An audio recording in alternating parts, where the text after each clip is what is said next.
Uttarakhand LT के academic aptitude में अभी तक हम यूनिट 1, यूनिट 3, यूनिट 4 और यूनिट 5 कंप्लीट कर चुके हैं। और इस वीडियो से हम यूनिट 2 स्टार्ट कर रहे हैं। और यूनिट 2 अभ्यास सेट 1 में हमारा जो मुख्य आज के इस वीडियो का टॉपिक रहेगा पर्सनैलिटी, व्यक्तित्व। तो इस अभ्यास सेट में टोटल 30 क्वेश्चन है और 30 क्वेश्चन के माध्यम से आपको पर्सनैलिटी, व्यक्तित्व के बारे में काफ़ी कुछ जानने को मिलेगा, काफ़ी कुछ समझने को मिलेगा। तो वीडियो को आखिरी तक देखिए ताकि आपकी तैयारी अच्छे से हो सके। तो वीडियो को हम शुरू करते हैं। और क्वेश्चन नंबर 1, तो क्वेश्चन नंबर 1 में क्या पूछा गया है? तो यहाँ पे पूछा गया है the word personality has originated from which Latin word, की पर्सनैलिटी शब्द की उत्पत्ति लैटिन भाषा के किस शब्द से हुई है? पर्सन से हुई है, पर्सनल से हुई है, पर्सनाला से हुई है, या पर्सोना से हुई है? तो किस शब्द से हुई है? तो देखिए, पर्सनैलिटी तो इंग्लिश का शब्द है, लेकिन इसकी जो उत्पत्ति है वो लैटिन वर्ड किससे हुई है? पर्सोना से हुई है। ठीक है, ये क्लियर हो गया। आगे हम बढ़ते हैं। Question number 2। अब क्वेश्चन नंबर 2 में क्या पूछा है? अब पर्सोना मीन्स क्या है? ठीक है, ये तो हमें पता चल गया कि पर्सनैलिटी शब्द की उत्पत्ति लैटिन शब्द पर्सोना से हुई है। लेकिन पर्सोना का क्या अर्थ है? पर्सनैलिटी है, क्वालिटीज है, मास्क है, या एक्टर है? तो देखिए, यहाँ पे जो पर्सोना का जो अर्थ है ना, इसकी जो मीनिंग है, इसका अर्थ है मास्क। ठीक है, तो पर्सोना का क्या अर्थ है? मास्क। ओके, आगे हम बढ़ते हैं। मुखौटा, मास्क। Question number 3।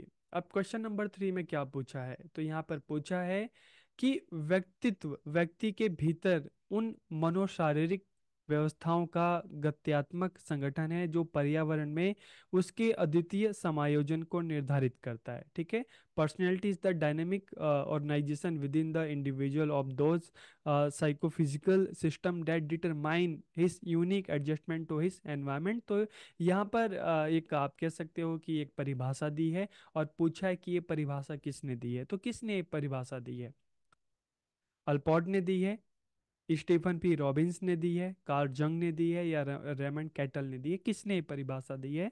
तो इसको आप ध्यान से देखिएगा। इस परिभाषा को दिया है अल्पॉर्ट ने। ठीक है, किसने दिया है इनको? अल्पॉर्ट ने दिया है। ठीक है, आगे हम बढ़ते हैं।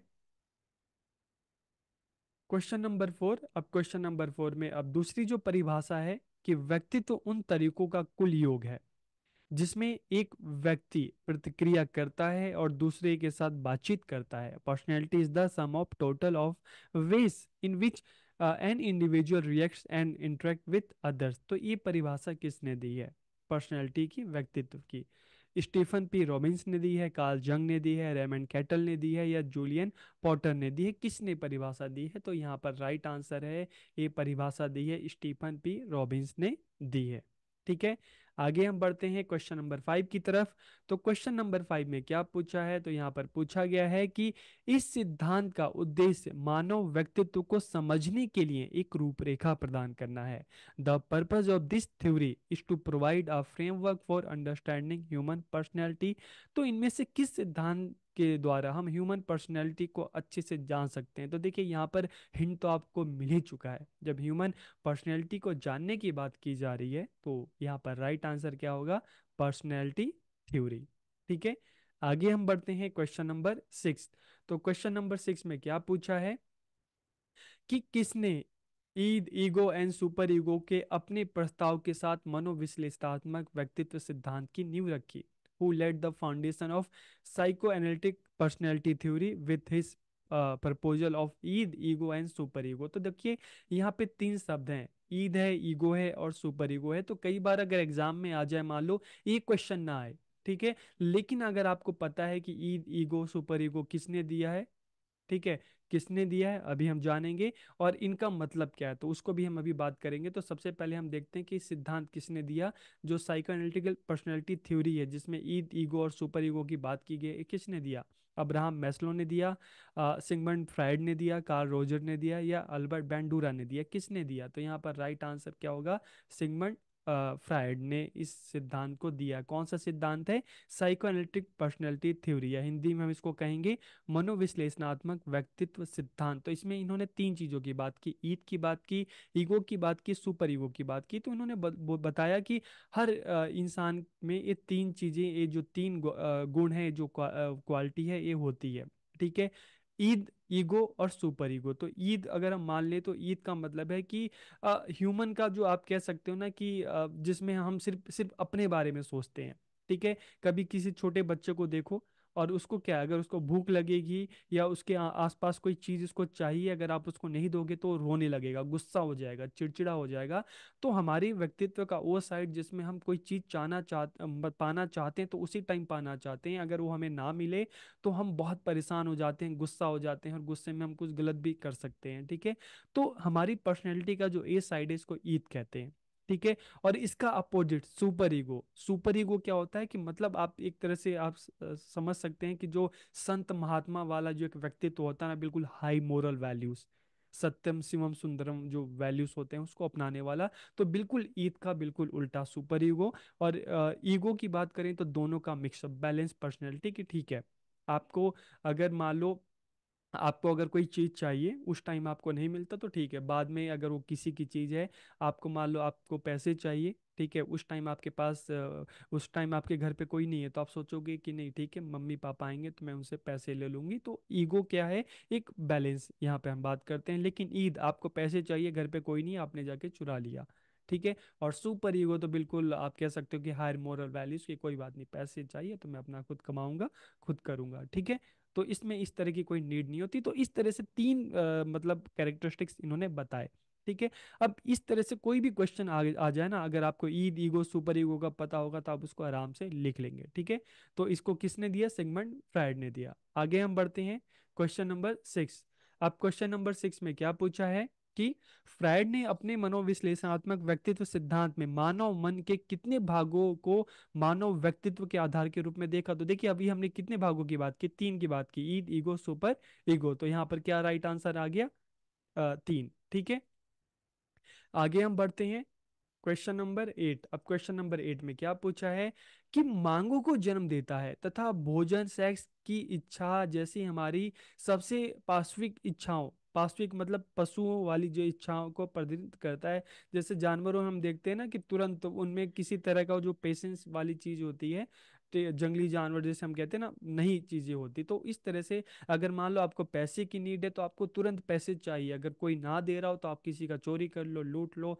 ठीक है। इस तरह से है। तो इस तरह की जो मांगों को जन्म देता है, छोटे बच्चों को भी देखते हैं भाई, अगर कोई चीज उनको ना मिले बच्चे, ठीक है, तो रोने लगते हैं, चीखने लगते हैं, चिल्लाने लगते हैं। तो इसमें क्या है कि इंस्टेंट आपको जो चीज नीड है वो तुरंत आपको चाहिए ही चाहिए, नहीं तो आप गलत कदम भी ले सकते हैं। तो ये हमारा व्यक्तित्व का, पर्सनैलिटी का एक पार्ट है। ठीक है। तो इसको क्या कहते हैं, तो अभी जैसे हमने बात की, इसको हम कहते हैं ईद कहते हैं। ठीक है। आगे हम बढ़ते हैं क्वेश्चन नंबर 9। अब क्वेश्चन नंबर 9 में क्या पूछा है, निम्न में से क्या सही है क्या गलत के बारे में नैतिकता और निर्णय पर आधारित है। ईद, बिल्कुल नहीं। ईगो, ये बैलेंस हो गया। और सुपर ईगो, तो देखिए ईद का बिल्कुल अपोजिट, जहां पे हम हाई मोरल वैल्यूज की बात कर रहे हैं। ठीक है। तो जब इस तरह की जो बात आती है, नैतिकता की बात आती है, सही गलत की बात आती है, ठीक है, तो फिर वहां पर राइट आंसर क्या होगा आपका, सुपर ईगो होगा। ठीक है। ईद अगर हम एक अलग से मतलब करें तो हमारे अंदर इंसान भी है, हमारे अंदर शैतान भी है। ठीक है। तो आप कह सकते हो कि अंदर का जो एक तरह का जो शैतान है, जो इच्छाएं प्रकट करता है, तुरंत उसको चाहिए ही चाहिए।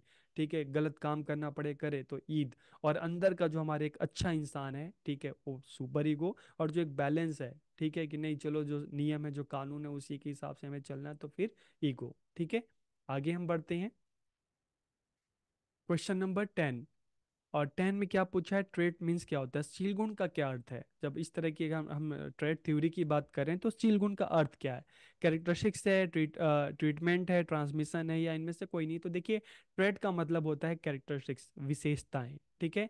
आगे हम बढ़ते हैं क्वेश्चन नंबर 11। अब 11 में क्या पूछा गया है कि who gave the humanistic hierarchy of needs, की आवश्यकताओं का मानवतावादी जो पदानुक्रम है किसने दिया।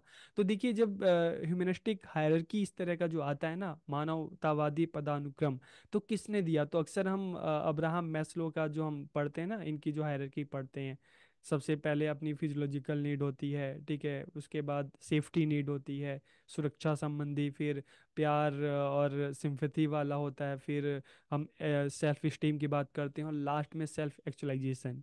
ठीक है, स्व अनुभूति। तो इस तरह का जो अब्राहम ने एक पदानुक्रम दिया था मानवतावादी, तो यहाँ पर जब हम ह्यूरिस्टिक हायरार्की की बात करते हैं, नीड की बात करते हैं, तो यहाँ पर अब्राहम मैस्लो का वो सिद्धांत आ जाता है। ठीक है, आगे हम बढ़ते हैं। Who gave the social learning theory regarding personality. तो देखिए जहाँ पे सोशल लर्निंग की बात की जाती है ना, वहाँ पे सीधा आप आंख बंद करके क्या लिखेंगे, अल्बर्ट बैंडूरा। ठीक है, कि जो सोशल लर्निंग थ्योरी किसने दी है पर्सनैलिटी से रिलेटेड, अल्बर्ट बैंडूरा ने दी है, कि हमारी जो पर्सनैलिटी है इस पर हमारे सामाजिक जो वातावरण है उसका काफ़ी प्रभाव पड़ता है। ठीक है, आगे हम बढ़ते हैं क्वेश्चन नंबर 13। अब क्वेश्चन नंबर 13 में क्या पूछा है, methods of personality assessment are, कि व्यक्तित्व का आकलन करने की कौन कौन सी विधियां हैं। ठीक है, सब्जेक्टिव मेथड है, ऑब्जेक्टिव मेथड है, प्रोजेक्टिव मेथड है, या सभी है, कौन सी विधि है व्यक्तित्व का आकलन करने की।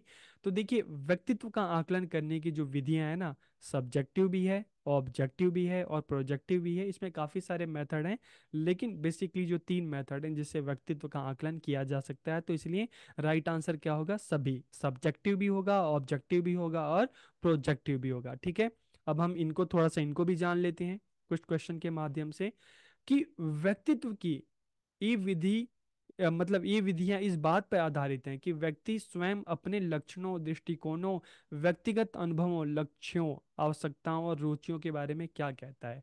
ठीक है, तो यहाँ पर जब हम बात करते हैं इस मेथड के अंतर्गत, तो इस मेथड में क्या होता है कि व्यक्ति अपने बारे में खुद बताता है। तो इसमें केस स्टडी भी हो सकती है, इंटरव्यू भी हो सकता है, आपकी ऑटोबायोग्राफी भी हो सकती है, जिसमें आप अपने बारे में खुद बता रहे हैं।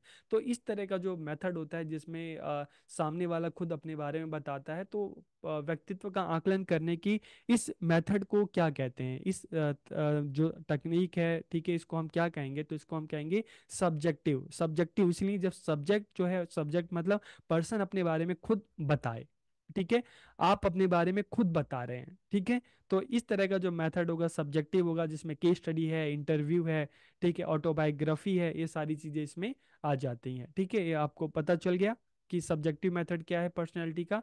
अब जब अब यहाँ पर क्या है कि यहाँ पर व्यक्ति अब इस मेथड में पर्सनैलिटी का आकलन करने की ये विधि है कि जहाँ पर व्यक्ति अपने बारे में नहीं बताता, बल्कि उसका दूसरों के साथ व्यवहार कैसा है इस चीज को देखकर पता लगाया जाता है। ठीक है, जैसे मान लो आप कह रहे हो कि भाई मैं तो बहुत अच्छा इंसान हूँ, मैं सबसे प्यार से बात करता हूँ। ठीक है, लेकिन यहाँ पर इस चीज की नहीं, आप एक्चुअल में आप दूसरों के साथ किस तरह से बात करें, हो सकता है कि आपने जो बोला आप वो करते ना हो, आप दूसरे के साथ प्यार से बात नहीं करते हो।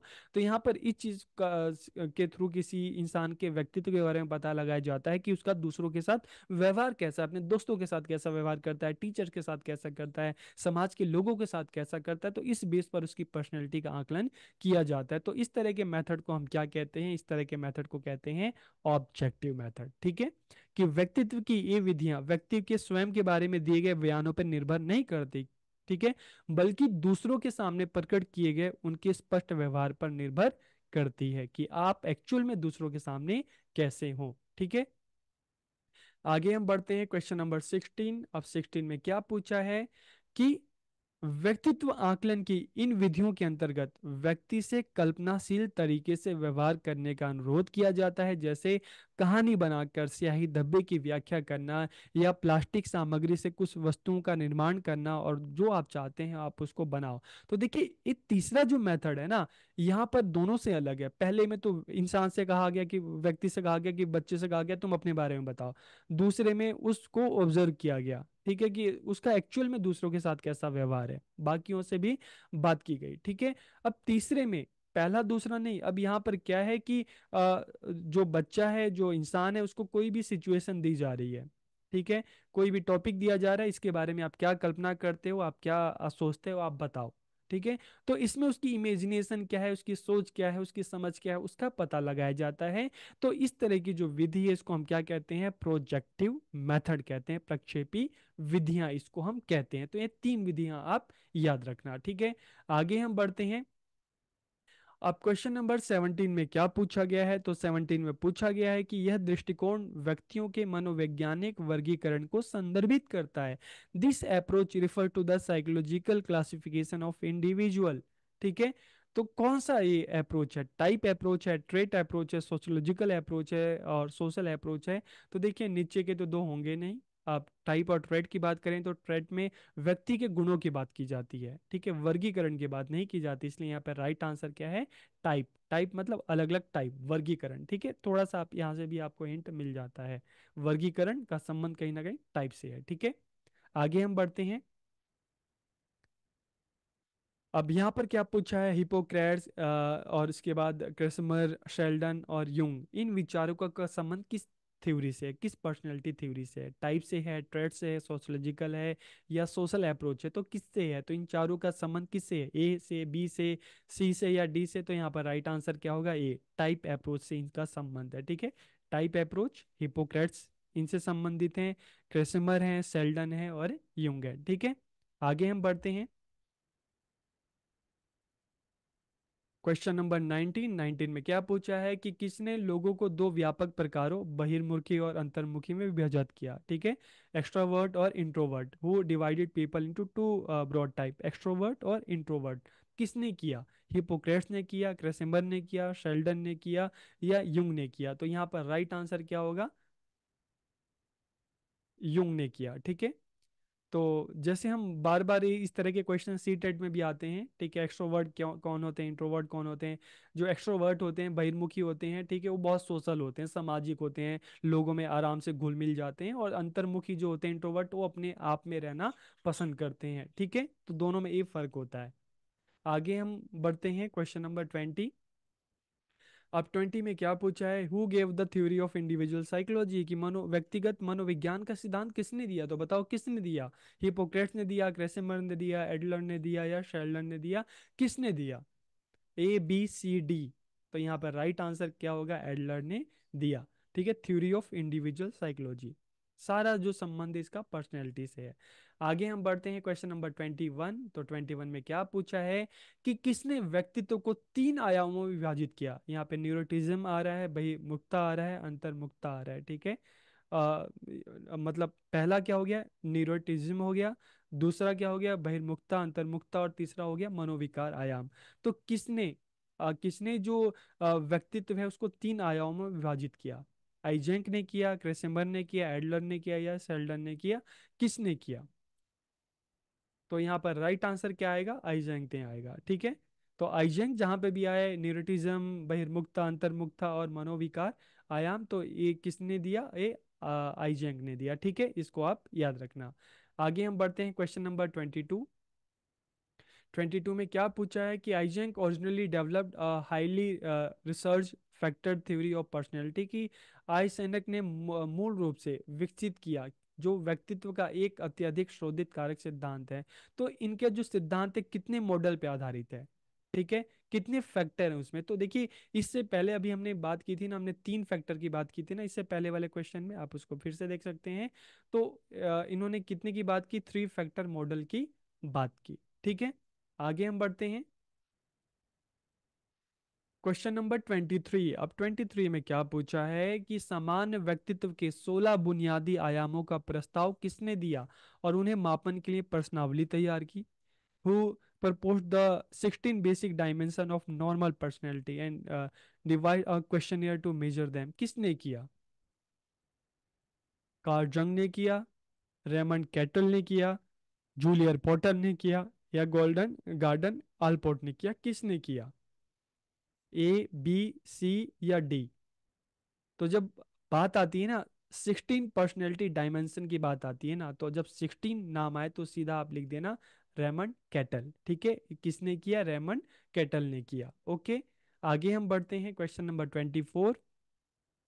तो 24 में क्या पूछा गया है, यह वे गुण है जो किसी समाज या समुदाय या संस्कृति के अधिकांश व्यक्तियों के व्यवहार में परिलक्षित होते हैं। एक एग्जाम्पल अगर हम देते हैं, अगर हम भारतीय समाज की बात करें तो हमारा एक गुण क्या है, अतिथि देवो भव, हमेशा दूसरों का मान सम्मान करना, स्वागत करना, तकरीबन एक गुण सभी भारतीय में है, ठीक है। तो यहाँ पर इस तरह की बात की जा रही है कि ये वो गुण है जो किसी भी समाज या समुदाय या संस्कृति के अधिकांश लोगों में पाया जाता है, ठीक है। मतलब जैसे हम भारतीयों की बात करें तो काफ़ी हम देखें ऑनेस्ट होते हैं, ठीक है, और काफ़ी हेल्पफुल होते हैं, ठीक है। तो इस तरह के जो गुण की बात की जा रही है कि किसी भी समाज में रहने वाले कल्चर के सभी लोगों में पाया जाता है, तो इस तरह के गुण को क्या कहते हैं, कॉमन ट्रेड्स कहते हैं, पर्सनल ट्रेड्स कहते हैं, कार्डिनल ट्रेड्स कहते हैं, या सेंट्रल ट्रेड्स कहते हैं? तो देखिए, जब बात सभी की जा रही है ना, यहाँ पे क्वेश्चन को ध्यान से जब आप पढ़ेंगे, जब बात सभी की जा रही है, तो फिर जाहिर सी बात है, इसका कहीं ना कहीं ए जो मिलता है, ए से मिलता है, कॉमन।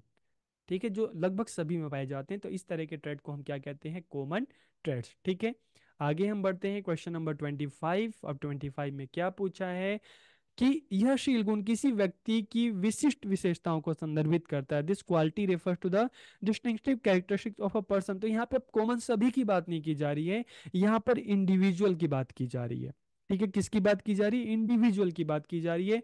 तो यहाँ पर कौन सा ऐसा जो ट्रेट है जो इंडिविजुअल से काफी मिल रहा है? तो जाहिर सी बात है, पर्सनल ट्रेट्स है। ठीक है, तो इस तरह से भी आप थोड़ा सा सोच समझ के भी आप क्वेश्चन का आंसर दे सकते हैं। ठीक है, क्वेश्चन को ध्यान से पढ़िए और फिर उसका आंसर कीजिए। अब 26 अल्पोर्ट के अनुसार यह शील गुण व्यक्ति के व्यक्तित्व में प्रमुख रूप से क्रियाशील पाए जाते हैं। ठीक है, कि according to Allport this traits are found to be predominantly active in a person personality. Secondary traits, personal traits, cardinal traits, या सेंट्रल ट्रेट्स? क्या है इसका आंसर? कि किसी भी व्यक्ति में मुख्य रूप से, प्रमुख रूप से क्रियाशील रूप में पाए जाते हैं। ठीक है, प्रमुख रूप से है ना, तो देखिए यहाँ पर जब हम देखते हैं, हिंदी का देखते हैं प्रधान, मतलब प्रमुख रूप से, तो कार्डिनल ट्रेड्स। ठीक है, तो यहाँ पर देखिए प्रधान गुण, मैं इसका एक आपको एग्जांपल दे रहा हूँ। ठीक है, जैसे हम देखते हैं कि बहुत बड़े कॉमेडियन जो हैं, चाहे राजू श्रीवास्तव की हम बात करें, चाहे कपिल शर्मा की हम बात करें, ठीक है, तो उनका जो है कि उनकी पर्सनैलिटी में काफी सारे अलग अलग गुण हैं, लेकिन जो प्रधान गुण है क्या है उनका? हंसाना दूसरों को। ठीक है, हंसना और हंसाना, तो इस तरह के जो गुण होते हैं ना, तो उससे हम किसी भी एक इंसान में तीन चार गुण हो सकते हैं। ठीक है, उसके चार पांच गुण हो सकते हैं, लेकिन उनमें जो सबसे जो मेन गुण है, जिसकी वजह से उसको जाना जाता है, पहचाना जाता है, तो इस तरह के गुण को हम क्या कहते हैं? कार्डिनल ट्रेट्स कहते हैं, प्रधान गुण गुण कहते हैं, जिसकी वजह से वो जाना जाता है, वो पहचाना जाता है। ठीक है, आगे हम बढ़ते हैं।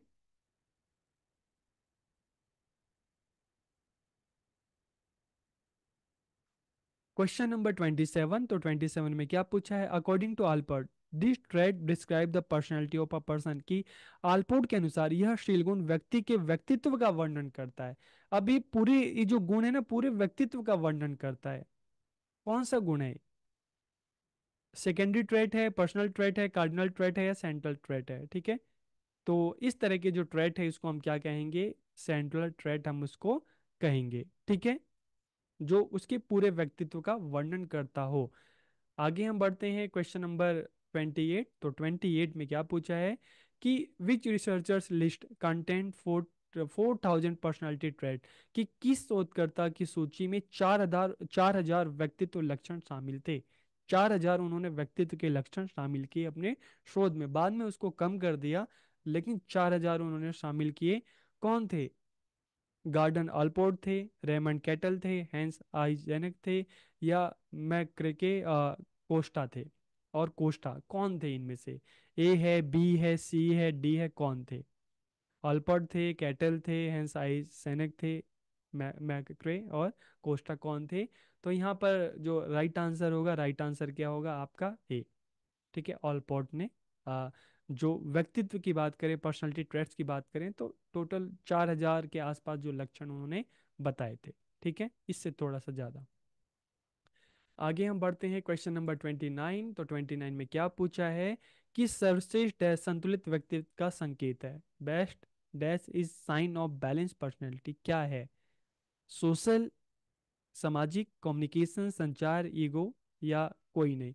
देखिए, हम जब किसी को कहते हैं ना, हम किसी के व्यक्तित्व की जब बात करते हैं ना, सर्वश्रेष्ठ संतुलित व्यक्तित्व का जो संकेत है क्या है?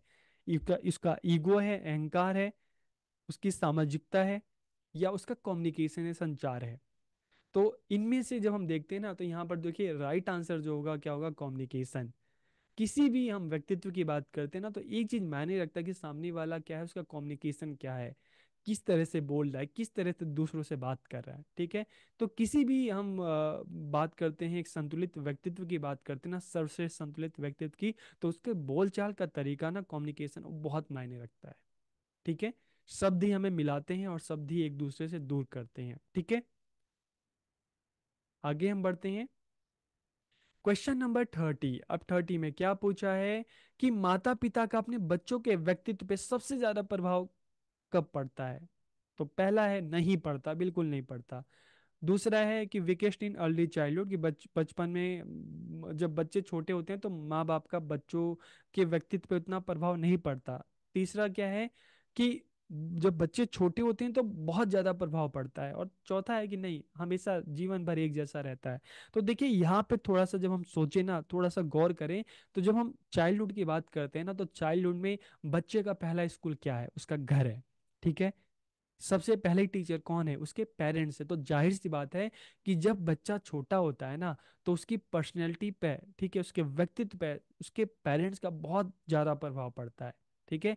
सबसे मजबूत प्रभाव पड़ता है। घर का माहौल कैसा है, घर में लोग कैसे हैं, ठीक है, घर वालों के बोलने का तरीका कैसा है, तो ये सारी चीजें बच्चे के व्यक्तित्व पर प्रभाव डालती हैं। तो इसीलिए यहाँ पर जो राइट आंसर क्या होगा? सी, स्ट्रॉन्गेस्ट इन अर्ली चाइल्डहुड, की बच्चों के माता पिता का बच्चों के व्यक्तित्व पे बचपन में बहुत ज्यादा प्रभाव पड़ता है। ठीक है।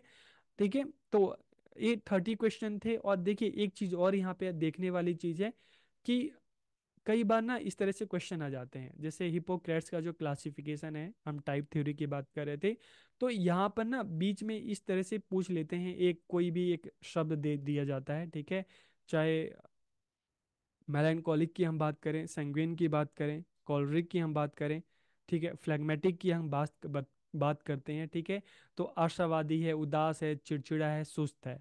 ठीक है। तो इस तरह के शब्द दे दिए जाते हैं और पूछे जाते हैं, मान लो सैंग्विन है तो इनके क्या कैरेक्टरिस्टिक्स हैं, इनके क्या विशेषताएं हैं? आशावादी लोग हैं, ठीक है, तो ये हमेशा खुश हैप्पी रहते हैं, एक्टिव रहते हैं, ऑप्टिमिस्टिक रहते हैं, तो मिलनसार रहते हैं। ठीक है। तो इस तरह से आप इनको भी एक बार थोड़ा सा देख लीजिए, क्योंकि इस तरह के भी वर्ड दे दिए जाते हैं और उससे फिर पूछ लिए जाते हैं कि इनकी क्या विशेषताएं। हिपोक्रेट्स ने जो सैंग्विन की बात की थी, तो उसमें किस तरह के जो लोग हैं, किस तरह की पर्सनैलिटी आ जाती हैं। ठीक है।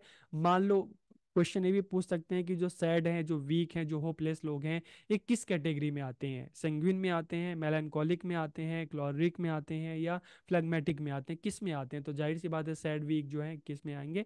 मेलानकोलिक में आएंगे। ठीक है। तो इस चीज़ को भी आप थोड़ा सा ध्यान देंगे। इसके बाद दूसरा अगर हम देखें, तो यहाँ पर पर्सनैलिटी टाइप में यहाँ पर बात की गई है। ठीक है। तो यहाँ पर भी क्या है? एस्थेटिक है। ठीक है। तो चिड़चिड़ापन, गैर जिम्मेदार है, एथलेटिक है, तो ऊर्जावान है, समायोज्य है, आशावादी है। ठीक है। और इसके बाद पिकनिक टाइप में है, तो क्या है? मिलनसार है, हंसमुख है, खाना सोना पसंद करते हैं, और डिस्प्लास्टिक जो है, उपरोक्त तीनों प्रकार का मिश्रण है। तो इस तरह के शब्द आ जाते हैं। कई बार आ जाता है कि मान लो जैसे ऊर्जावान है, समायोजन, आशावादी, सक्रिय लोग हैं, तो स्पोर्ट्स से जुड़े लोग कौन से होते हैं? तो एथलेटिक टाइप में होते हैं। ठीक है। तो इस चीज़ को थोड़ा सा ध्यान रखना। और तीसरा यहाँ पे शेल्डन का जो क्लासिफिकेशन है, ठीक है, जो ये वाला जो क्लासिफिकेशन है, एक कैसेमर का क्लासिफिकेशन है। ठीक है, कैसेमर का याद रखना। और ये वाला जो है शेल्डन का क्लासिफिकेशन है। तो शेल्डन में भी इन्होंने चार बताए हैं। एंडोमॉर्फिक बताया है, एक्टोमॉर्फिक बताया है, मेसोमॉर्फिक बताया है, तीन इन्होंने बताए हैं। ठीक है। तो देखिए यहाँ पर जो एंडोमॉर्फिक है, मिलनसार हैं, हंसमुख हैं, खाना सोना पसंद करते हैं। और एक्टोमॉर्फिक जो है, चिड़चिड़े हैं, गैर जिम्मेदार हैं, असामाजिक है, एकांत प्रिय और निराशावादी होते हैं। और मेसोमॉर्फिक जो है, साहसी होते हैं, निडर होते हैं, फुर्तीले होते हैं, आशावादी तथा कर्मठ होते हैं। तो स्पोर्ट्स पर्सन भी इस कैटेगरी में आ जाते हैं। तो ठीक है, ये तीन जो क्लासिफिकेशन है, चाहे शेल्डन का हम बात करते हैं, चाहे कैशेमल का बात करते हैं, चाहे हम हिप्पोक्रेट्स का बात करते हैं ना, तो इनमें से कोई भी एक देके पूछ लेते हैं। तो थोड़ा सा आप इनको देख लेना। ठीक है। तो आप अपनी तैयारी अच्छे से करना। आप सबको बहुत बहुत शुभकामनाएं।